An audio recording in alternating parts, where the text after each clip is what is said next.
E aí, pessoal, vamos lá para mais um assunto polêmico, né? Parece que esse canal gosta de tomar hate, não é mesmo? Adoro um assunto polêmico, mas vamos lá, vamos falar sobre a lactose. A lactose, gente, ou a intolerância à lactose, você precisa tirar produtos de lactose com lactose da sua prateleira, por exemplo, e rapidão também, sem enrolação. Primeiramente, a lactose é um açúcar, tá bom? E mais especificamente é um disacarídeo lá do leite, é exclusivo do leite, composto por dois monossacarídeos, a galactose, também chamada de D-galactosil-beta, e a glicose, tá bom? Que também de fato é muito importante. E a lactose, ela além de ser utilizada como fonte de energia, que no caso final é um açúcar, ela também facilita a absorção de alguns micronutrientes, como por exemplo o cálcio, o fosfato, o manganês, o magnésio, e isso até mesmo para pessoas que têm intolerância. Mesmo se a pessoa tiver, ela vai conseguir absorver mais facilmente esses nutrientes. O leite humano, por exemplo, nosso, possui cerca de 70 gramas por litro desse carboidrato.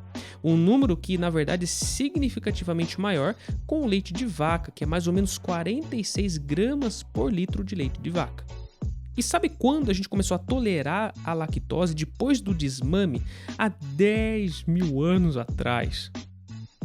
E isso graças a uma mutação genética que permitiu que a gente produzisse uma enzima, maravilhosa enzima, chamada lactase, que é a enzima responsável por quebrar a lactose em glicose e galactose.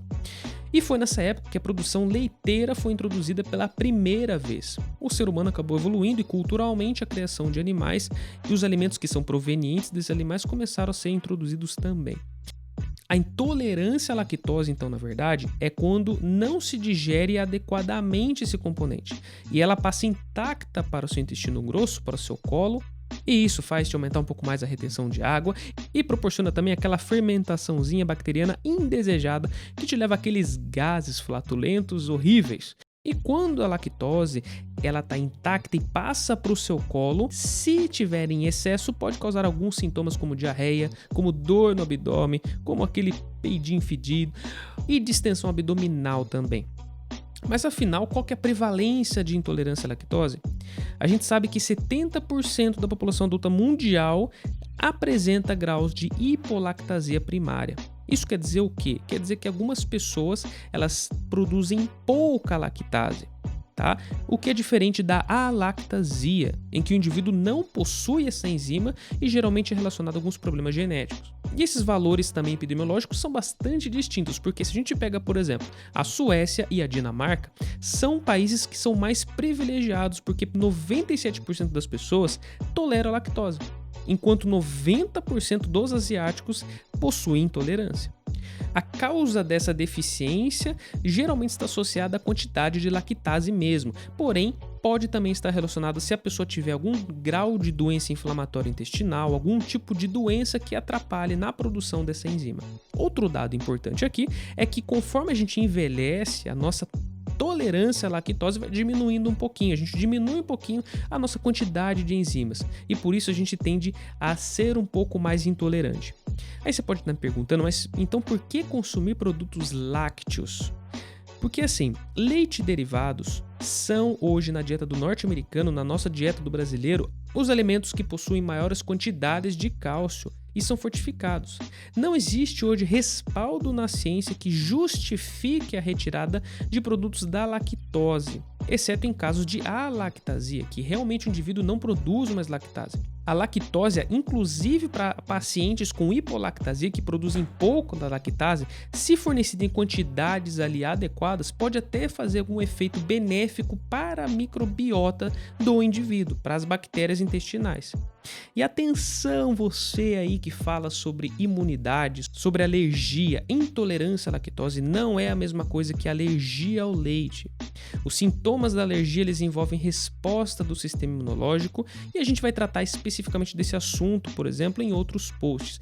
Uma coisa importante aqui que a gente salienta para você é que existe também nos estudos científicos o efeito placebo e nocebo. Isso significa o quê? Significa que algumas pessoas simplesmente pelo mero fato de acreditarem que vai fazer mal para elas, começam a passar mal e associam a lactose, que é o açúcar do leite, a algum grau alérgico, uma hipersensibilidade mais séria. Isso não é verdade, pessoal. A gente vê, por exemplo, nos estudos com glutamato monossódico, que muita gente que nem consumiu glutamato relata aquela síndrome do restaurante chinês. Se você quiser ver esse vídeo aqui, a gente vai deixar no card.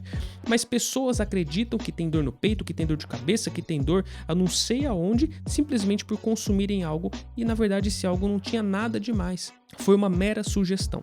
E uma dica de ouro para quem tem um pouco de sintomas de hipolactasia é o seguinte: a gente geralmente, indivíduos com hipolactasia, em geral, toleram de 12 a 20 gramas de lactose por dia.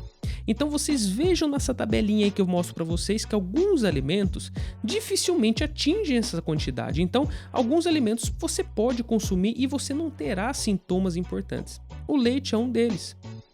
E talvez o iogurte seja o melhor amigo dos indivíduos com hipolactasia, porque tem uma enzima maravilhosa lá no iogurte chamado galactosidase, que faz uma pré-digestão ali desses componentes e isso favorece bastante a digestão no indivíduo. E dessa forma o leite condensado aí é um grande problema, porque ele é um grande concentrado de leite e açúcar e a gente tem uma quantidade de lactose bastante elevada aqui. Portanto, você aí que está evitando tomar leite porque fala que tem intolerância à lactose, mas come o brigadeirinho no final de semana, o seu brigadeirinho tem bastante lactose, tá bom? Tome cuidado com ele, sempre com moderação, sem terrorismo nutricional, sem neurose nutricional. Lembrando, o diagnóstico da intolerância ele pode ser feito através de vários testes, como por exemplo o teste de tolerância, teste de supressão e provocação, o teste do hidrogênio, o exame de fezes, a biópsia e alguns testes genéticos também. E para quem tem essa doença, ou para quem tem a lactasia, ainda tem a opção de utilizar a enzima lactase chamada Lactide, para que essas pessoas consigam consumir esses produtos, esses alimentos, mas ao mesmo tempo também não tenham problemas ali com a lactose, beleza, pessoal? Então, obrigado por você que acompanha até aqui. Se você gostou desse modelo de vídeo, desse formato, deixa aqui no seu comentário, isso é muito importante para nós. Se você quiser estudar nutrição com a gente, o link está na descrição. 3 dias de acesso totalmente gratuito para você testar nossa plataforma como você quiser, conteúdos novos toda semana. Um grande abraço a todos e bons estudos.